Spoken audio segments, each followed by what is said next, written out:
बहुत से लोगों ने कई बार अपने बड़े बुजुर्गों से कहते सुना होगा कि मृत्यु के बाद मनुष्य शरीर की आत्मा 13 दिनों तक अपने घर में रहती है।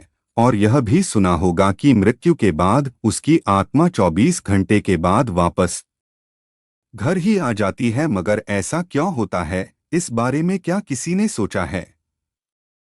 अगर नहीं तो आज की इस वीडियो में हमने आपको यही जानकारी दी है और बताया है कि मरने के बाद आत्मा कहाँ जाती है और फिर वह 24 घंटे के बाद घर वापस क्यों आती है। चलिए फिर वीडियो शुरू करें। जिस तरह जीवन एक सत्य है, ठीक प्रत्येक व्यक्ति को ये भी भली भांति पता है कि मृत्यु भी एक ऐसा सत्य है जिसे कोई जितना मर्जी झुठला दे, परंतु इसे बदला नहीं जा सकता। कहने का अर्थ है कि जिसने इस पृथ्वी पर जन्म लिया है उसे एक दिन अपने प्राणों की आहुति देनी पड़ती है। इस बारे में हम में से बहुत से लोगों ने कई बार अपने बड़े बुजुर्गों से कहते सुना होगा कि मृत्यु के बाद मनुष्य शरीर की आत्मा 13 दिनों तक अपने घर में रहती है।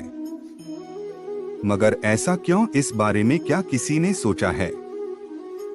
अगर नहीं तो चलिए आज आपको इससे संबंधित जानकारी बताते हैं और जानते हैं कि आखिर क्यों मृतक शरीर की आत्मा 13 दिनों तक अपने घर में भटकती रहती। साथ ही साथ ये भी बताएंगे कि 13 दिनों तक मृतक के नाम का पिंडदान क्यों किया जाता है। यहाँ देखें पूरी वीडियो। मृत्यु के 24 घंटे बाद आत्मा अपने घर वापस क्यों आती है? बता दें कि गरुड़ पुराण में इस बारे में विस्तार से बताया गया है। गरुड़ पुराण में बताया गया है कि जब किसी व्यक्ति की मृत्यु होती है तो यमराज के यमदूत उसे अपने साथ यमलोक ले जाते हैं। यहाँ उसके अच्छे और बुरे कर्मों का हिसाब होता है और फिर 24 घंटे के अंदर यमदूत उस प्राणी की आत्मा को वापस घर छोड़ जाते हैं। यमदूत के द्वारा आत्मा को वापस छोड़ जाने के बाद मृतक की आत्मा अपने परिजनों के बीच भटकती रहती है और अपने परिजनों को पुकारती रहती है, लेकिन उसकी आवाज को कोई नहीं सुन पाता। यह देखकर मृत व्यक्ति की आत्मा बेचैन हो जाती है और जोर जोर से चिल्लाने लगती है। इसके बाद आत्मा अपने शरीर के अंदर प्रवेश करने की कोशिश करती है, लेकिन यमदूत के पास बंदिश होने के कारण वह मृत शरीर में प्रवेश नहीं कर पाती। इसके अलावा गरुड़ पुराण की माने तो जब यमदूत आत्मा को उसके परिजनों के पास छोड़ जाती है तो उस समय उस आत्मा में इतना बल नहीं होता कि वो यमलोक की यात्रा तय कर पाए। गरुड़ पुराण के अनुसार किसी भी मनुष्य के मृत्यु के बाद जो 10 दिनों तक किया जाता है उससे मृतक आत्मा के विभिन्न अंगों की रचना होती है और जो 11वें और 12वें दिन पिंडदान किया जाता है उससे मृतक आत्मा रूपी शरीर का मांस और त्वचा का निर्माण होता है। और जब 13वें दिन 13वीं की जाती है तो उस दिन मृतक के नाम का पिंडदान किया जाता है। उसी से ही वो यमलोक तक की यात्रा तय करते हैं। अर्थात मृत्यु के बाद मृतक के नाम का जो पिंडदान किया जाता है उसी से ही आत्मा को मृत लोक से यमलोक तक यात्रा करने का बल मिलता है। इसलिए ही गरुड़ पुराण में बताया गया है जब किसी मनुष्य की मृत्यु हो जाती है तो उसकी आत्मा 13 दिनों तक अपने परिजनों के पास घर में भटकती रहती है और उसके बाद आत्मा मृत लोक से यमलोक की ओर निकल पड़ती है, जिसे पूरा करने के लिए उसे 12 महीने यानी कि 1 साल का वक्त लगता है। इतना ही नहीं, मान्यता के अनुसार 13 दिनों तक मृतक के नाम का किया गया पिंडदान उसके 1 वर्ष के भोजन के समान होता है। पिंडदान न किया जाए तो क्या होगा?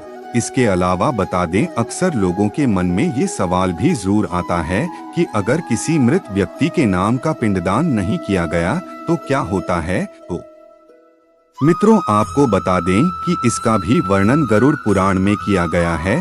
जी हाँ, जिस मृतक व्यक्ति का पिंडदान नहीं किया जाता, यमदूत उसे 13वें दिन जबरदस्ती घसीटे हुए यमलोक की ओर ले जाते हैं और मृतक व्यक्ति की आत्मा को इस दौरान काफी कष्ट उठाना पड़ता है। इसलिए हिंदू धर्म में मनुष्य की मृत्यु के बाद 13 दिनों तक पिंडदान करना आवश्यक माना गया है। इसके अलावा आपको बता दें कि 13वें दिन परिजनों के द्वारा मृतक व्यक्ति के नाम का जो भोज करवाया जाता है, अगर वह कर्ज लेकर किया जाए तो मृत व्यक्ति की आत्मा को शांति नहीं मिलती। इतना ही नहीं, गरुड़ पुराण में यह भी बताया गया कि जो व्यक्ति जीवित रहते हुए अच्छे कर्म करता है, मृत्यु के बाद उसकी आत्मा को यात्रा के दौरान यमदूत कोई कष्ट नहीं देते, और जो व्यक्ति बुरे कर्म करते हैं उसकी आत्मा को यमदूत यात्रा के दौरान कई यातनाएं देता है और आत्मा को कई कष्ट भोगने पड़ते हैं। तो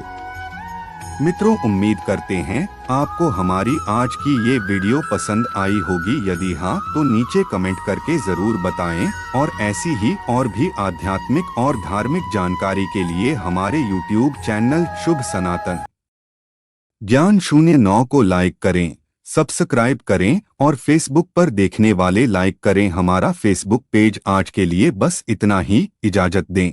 आपका बहुत बहुत शुक्रिया।